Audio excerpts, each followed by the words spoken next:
हम सब ने बचपन में नानी के घर की कहानी सुनी। वहाँ का आम का पेड़, वो खुली छत और वो पुरानी अलमारियाँ।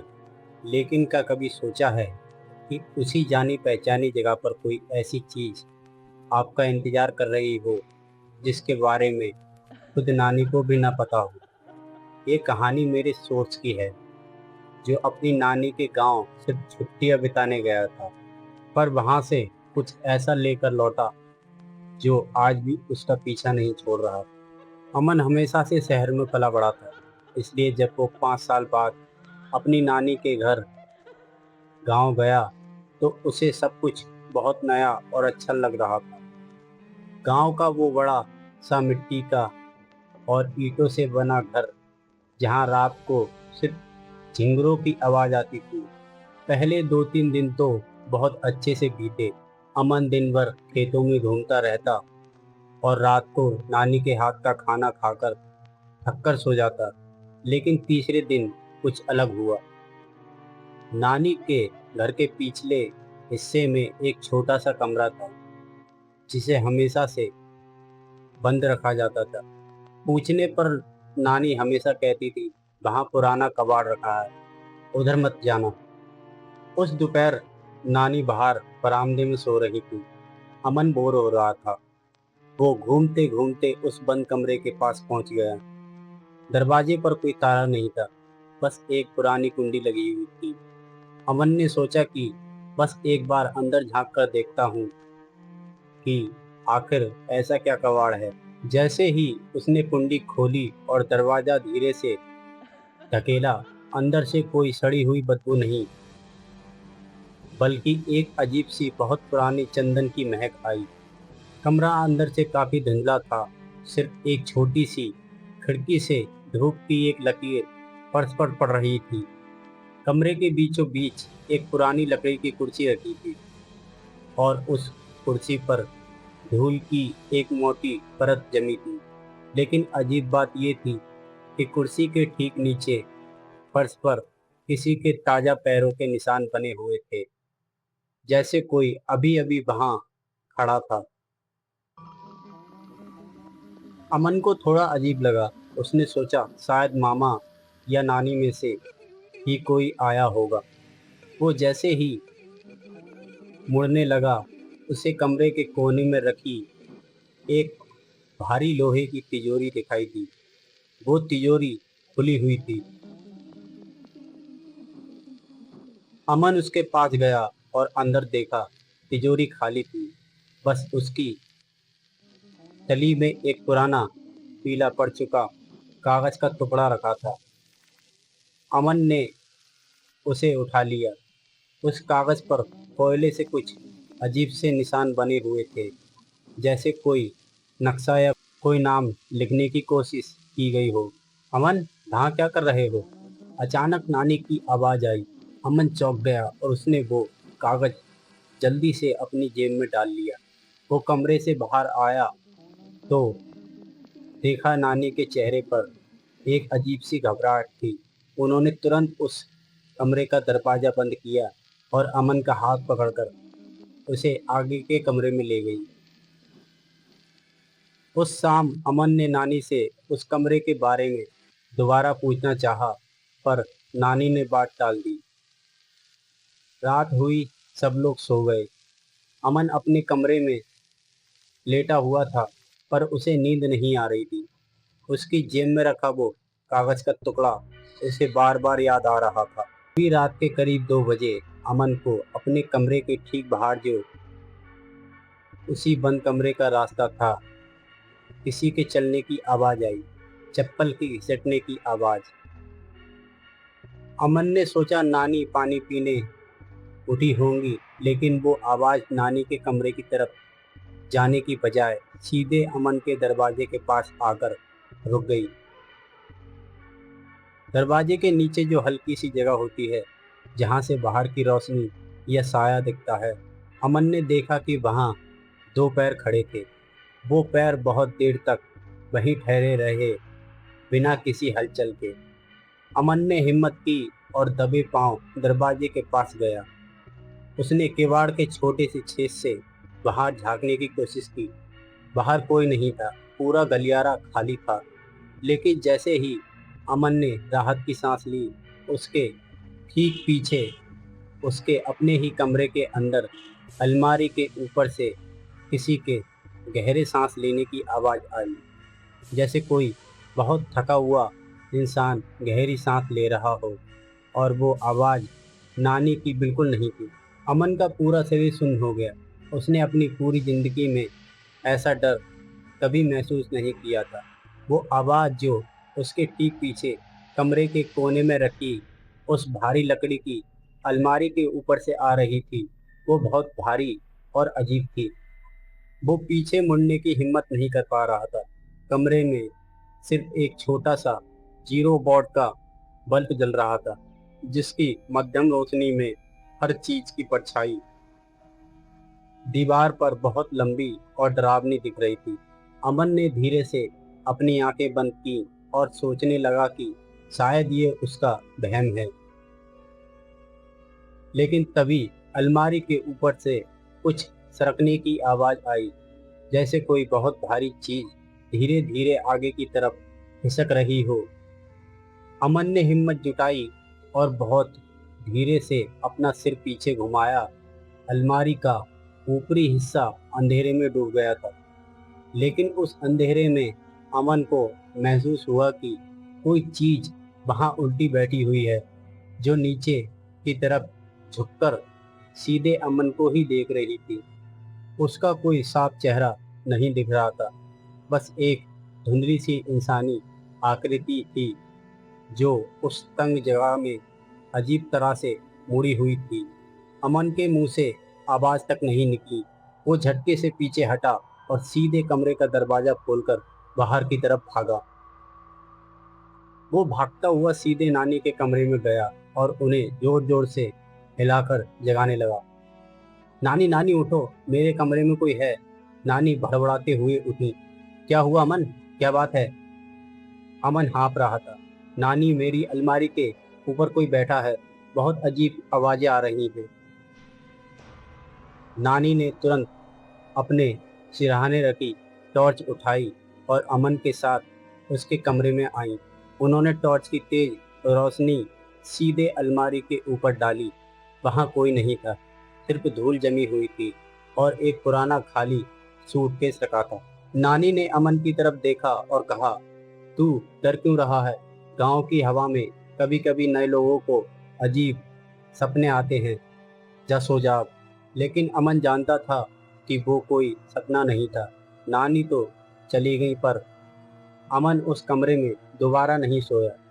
वो बाकी की रात बरामदे में रखी कुर्सी पर बैठकर गुजारने लगा। सुबह हुई। अमन के दिमाग में अभी भी वही बात घूम रही थी। तभी उसे अपनी जेब में रखे उस पीले कागज के टुकड़े की याद आई, जो उसने नानी के उस बंद कमरे से निकाला था। उसने जेब हाथ डाला और कागज बाहर निकाला। दिन के उजाले में जब उसने उस कागज को ध्यान से देखा तो उसके होश उड़ गए। रात को जो निशान कोयले से बने लग रहे थे, वो असल में सूख चुके काले खून के से लिखे गए थे। और उस पर कोई नक्शा नहीं था, बल्कि एक ही नाम बार बार पूरे कागज पर लिखा हुआ था, कमला, कमला, कमला। अमन को समझ नहीं आया कि ये कमला कौन है। वो दोपहर में गांव के चौराहे पर गया, जहां कुछ बुजुर्ग लोग पेड़ के नीचे बैठकर हुक्का पी रहे थे। अमन उनके पास गया और बहुत सामान्य बनते हुए कुछ पूछा, बाबा, अपने इस गांव में कोई कमला नाम की महिला रहती थी क्या पहले? जैसे ही अमन ने कमला नाम लिया, वहां बैठे तीनों बुजुर्गों ने हुक्का पीना बंद कर दिया। उनके बीच एक अजीब सी खामोशी छा गई। एक बूढ़े बाबा ने अपनी लाठी पर हाथ टिकाया और अमन को ऊपर से नीचे तक देखा। फिर बोले, बेटा, तुम रामवती के नाती हो ना? तुम्हें ये नाम कहाँ से पता चला? अमन ने बात छुपाते हुए कहा, बस ऐसे ही नानी के घर में एक पुरानी किताब पर लिखा हुआ देखा था। बाबा ने चारों तरफ देखा, जैसे वो पक्का कर रहे हो कि कोई उनकी बात सुन तो नहीं रहा। फिर उन्होंने आवाज धीमी करके कहा, बेटा, आज से 35 साल पहले कमला तुम्हारी नानी के घर में काम करती थी। बहुत सीधी सादी औरत थी, लेकिन एक दिन वो अचानक गायब हो गई। अमन ने उत्सुकता से पूछा, गायब हो गई? फिर क्या हुआ? बाबा बोले, किसी को नहीं पता बेटा, वो कहाँ गई। पुलिस भी आई थी पर कुछ नहीं मिला, लेकिन लोग कहते हैं कि वो गांव छोड़कर कहीं नहीं गई। वो आखिरी बार उसी घर के पिछले कमरे में देखी गई थी, जिसे आज तुम्हारी नानी बंद रखती है। अमन के पैर जैसे जमीन में धंस गए। उसे नानी का वो घबराया हुआ चेहरा और उस बंद कमरे की लोहे की तिजोरी याद आ गई। इसका मतलब वो कागज जो अमन की जेब में था, वो कमला का ही था। वो भागता हुआ वापस नानी के घर की तरफ आया। जब वो घर पहुंचा तो धूप ढल चुकी थी और शाम के साए लंबे हो रहे थे। पूरा घर एकदम सुनसान था। नानी घर पर नहीं थी, शायद पड़ोस में किसी के यहाँ गई हुई थी। अमन अकेला था। वो आंगन में खड़ा ही था कि तभी घर के पिछले हिस्से से, उसी बंद कमरे के अंदर से किसी के रोने की बहुत धीमी आवाज आई।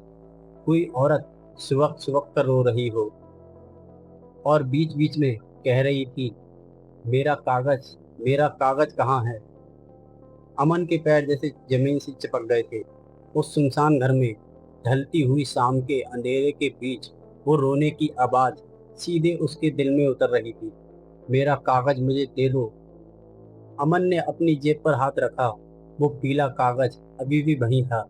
उसे समझ आ गया कि जो कुछ भी इस घर में हो रहा है, उसका ताल्लुक इसी कागज से है। डर तो बहुत था, लेकिन अब वो इस राज को अधूरा छोड़कर भागना नहीं चाहता था। वो धीरे धीरे कदमों से पिछले हिस्से की तरफ बढ़ा। उस बंद कमरे का दरवाजा, जिसे दोपहर में नानी ने ठीक से बंद किया था, अब वो थोड़ा सा खुला हुआ था। अंदर पूरी तरह अंधेरा था। अमन ने अपने फोन की फ्लैश लाइट जलाई और कमरे के अंदर कदम रखा। कमरे के बीचों बीच रखी वो लकड़ी की कुर्सी अब अपनी जगह पर नहीं थी। वो कमरे के बिल्कुल कोने में दीवार की तरफ मुंह करके रखी हुई थी, जैसे कोई उस पर बैठकर दीवार को घूर रहा हो। अमन ने कांपते हाथों से जेब से वो कागज निकाला। कमला, अमन की जवान लड़खड़ा रही थी, क्या तुम ये ढूंढ रही हो? जैसे ही अमन ने ये कहा, कमरे के अंदर की हवा अचानक बहुत तेज हो गई। खिड़की के किवाड़ अपने आप जोर से बंद हुए और फोन की फ्लैशलाइट अजीब तरह से टिमटिमाने लगी। तभी उस कोने में रखी कुर्सी बहुत धीरे से अमन की तरफ घूमने लगी। अमन की आंखें फटी की फटी रह गईं। कुर्सी पर कोई बैठा था, एक साया जो पूरी तरह से इंसानी लग रहा था, लेकिन उसका शरीर अजीब तरह से सूखा हुआ और मुड़ा हुआ था। वो अपनी जगह से उठी। उसके पीछे चलने की आवाज बिल्कुल वैसी ही थी जैसी अमन ने रात को सुनी थी। वो साया धीरे धीरे अमन की तरफ बढ़ने लगा, पीछे हटने की कोशिश करने लगा, लेकिन उसका पैर किसी चीज से टकराया और वो फर्श पर गिर पड़ा। फोन उसके हाथ से छूटकर दूर जा गिरा, जिससे रोशनी छत की तरफ हो गई। अब कमरे में सिर्फ धुंधली सी रोशनी थी। वो साया अमन के बिल्कुल करीब आ चुका था। अमन ने डर के मारे अपनी आंखें मींच ली और अपना हाथ आगे बढ़ा दिया, जिसमें वो कागज था। तभी अमन को अपने हाथ पर एक बहुत ही ठंडी बर्फ जैसी उंगलियों का एहसास हुआ। वो चीज अमन से वो कागज छीन रही थी, लेकिन अजीब बात ये थी कि वो अमन को कोई नुकसान नहीं पहुंचा रही थी। वो बस उस कागज को अपनी तरफ खींच रही थी। जैसे ही कागज उस साय के हाथ में गया, रोने की आवाज अचानक बंद हो गई। कमरे में एक अजीब सा सुकून छा गया। अमन ने धीरे से आंखें खोली। वो साया अब उस खुली हुई लोहे की तिजोरी के पास खड़ा था। उसने वो कागज तिजोरी के अंदर रखा और फिर वो तिजोरी के पीछे जो मिट्टी की पक्की दीवार थी, उसी के अंदर धीरे धीरे समाने लगा, जैसे वो दीवार का ही एक हिस्सा हो। उसी वक्त बाहर से नानी के आने की आवाज आई और अमन हांफता हुआ कमरे से बाहर भागा। नानी उसे उस हालत में देखकर घबरा गई। अमन ने नानी का हाथ पकड़ा और उन्हें सीधे उस कमरे में ले आया। उसने फोन की लाइट तिजोरी के पीछे की दीवार पर डाली। वहां की मिट्टी थोड़ी ढीली लग रही थी। अमन ने नानी की आंखों में देखा और कहा, नानी, अब सब सच बता दो, कमला कहाँ है? नानी का चेहरा पूरी तरह उतर गया। वो वही फर्श पर बैठ गई और रोने लगी। नानी ने रोते हुए जो बताया, उसने अमन के होश उड़ा दिए। 35 साल पहले कमला ने नानी के पति यानी अमन के नाना को तिजोरी से पैसे चुराते हुए देख लिया था। नाना ने गुस्से और डर में आकर कमला को धक्का दे दिया, जिससे उसका सिर तिजोरी के कोने से टकराया और वो वहीं खत्म हो गई। नाना ने नानी के साथ मिलकर मिलकर कमला की लाश को इसी तिजोरी के ठीक पीछे दीवार के अंदर चिनवा दिया था और वो कागज कमला का आखिरी खत था जो वो अपने परिवार के लिए लिख रही थी। नानी ने कहा, तेरे नाना के जाने के बाद भी मैं इस डर से जी रही थी कि ये राज कभी बाहर ना आए, इसलिए मैंने ये कमरा हमेशा के लिए बंद कर दिया था। अमन को समझ आ गया था कि कमला की आत्मा को बदला नहीं, बल्कि सिर्फ इंसाफ और अपनी वो आखिरी निशानी चाहिए थी। अगली सुबह अमन ने गांव के कुछ बुजुर्गों की मदद से उस दीवार को हटवाया। वहां से जो कुछ मिला, उसका पूरे सम्मान के साथ अंतिम संस्कार किया गया। नानी ने भी अपने गुनाह का प्रायश्चित करने के लिए खुद को कानून के हवाले कर दिया। अब वो पुराना घर खाली पड़ा है। अमन वापस शहर आ चुका है, लेकिन आज भी जब कभी वो रात को सोने जाता है और कोई पुरानी लकड़ी की अलमारी या बंद दरवाज़ा देखता है, तो उसे वो घिस घिस की आवाज़ याद आ जाती है।